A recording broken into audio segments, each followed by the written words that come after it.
రెడీనా? నిన్న పవన్ కళ్యాణ్ గారికి చాలా కోపం వచ్చింది, చాలా బాధ వచ్చింది. ఎందుకంటే ఆయన్ని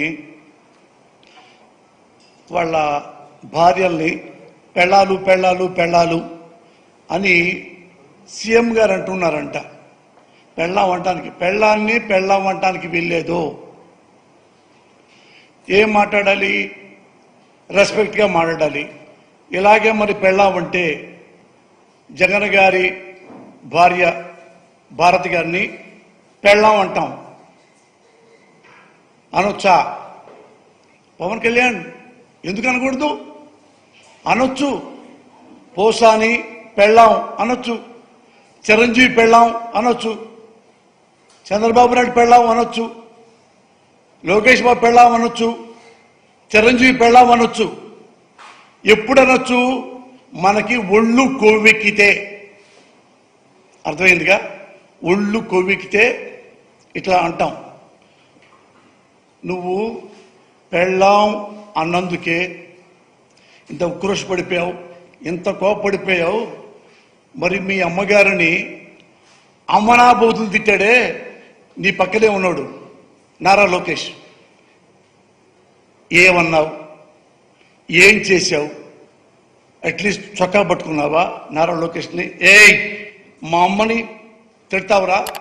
ఎన్నో కోట్లు ఖర్చు పెట్టి మా అమ్మని అమ్మనాబోతులు తిట్టించాడని చెప్పి ఊరంతా ఆంధ్రప్రదేశ్ మొత్తం చెప్పాడు ఈ పవన్ కళ్యాణ్. మరి అంత నారా లోకేష్ని మరి ఎందుకు ఏం మాట్లాడలేదు? మిమ్మల్ని అన్నాడుగా చాలా.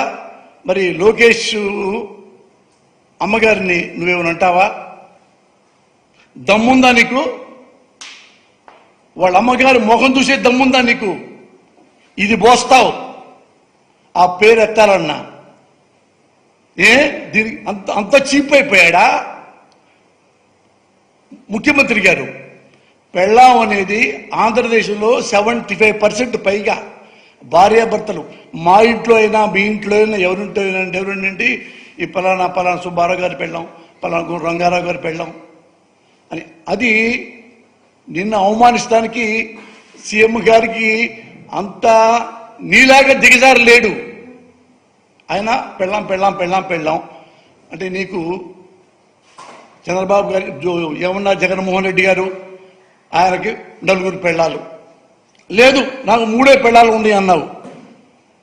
నీకు 3 పెళ్ళాలు ఉన్నాయా? 4వ పెళ్ళాం లేదా? నీకు 4వ పెళ్ళాం ఉంది. 5 వెయిటింగ్ లిస్టు తెలీదా నీకు? నీగా వర్గాలు చెప్తుంటారు కదా. నాకు నీగా వర్గాలు సినిమా ఇండస్ట్రీలో చెప్పారు. పంజాబ్ అమ్మాయి నీకు తెలుసు కదా, చాలా ట్రెడిషనల్, మంచి కుటుంబం. పాప సినిమా ప్రేమతో వచ్చింది. ఆమె బాగుంటుంది. నువ్వు కన్నేశావు, లవ్ అన్నావు, క్లోజ్ అయ్యావు, వాడుకున్నావు, వదిలేశావు, స్టమక్ చేశావు, వదిలేశావు.